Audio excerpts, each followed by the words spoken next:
మాట చెప్తాను. మనం ఎవరి మీద ఇష్టం పెంచుకుంటున్నామో అదే మన మెడకి ఉరితాడైపోతుంది. మాట కొంచెం కష్టంగా ఉంటుంది కానీ పరమసత్యం ఇది.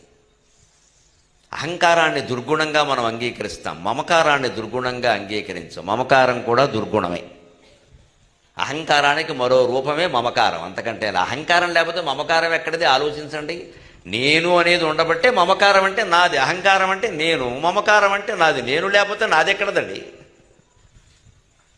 బయట ఎవరో ఇద్దరు పిల్లలు తగాదా పడ్డారు, గొడవ అయింది, ఏదో పోలీస్ స్టేషన్కి వెళ్ళే వరకు వచ్చింది. ఖచ్చితంగా మనం అందరం మనవాడినే సమర్థిస్తాం. అవతలవాడి వాడిని అలా రమ్మని ఎవడు చెప్పాడండి, మావాడు కారు నడుపుతాడు అలా ఎవడు రమ్మన్నాడు, ఎందుకని వీడు మనవాడు కాబట్టి. అదే దెబ్బతిన్నవాడు మనవాడు అనుకో, ఈ మధ్య అడ్డగోలుగా ఇచ్చేస్తున్నారండి కార్లు నేను అని మనం వేరే మాట్లాడతాం. ఇది రాగస్వరూపం.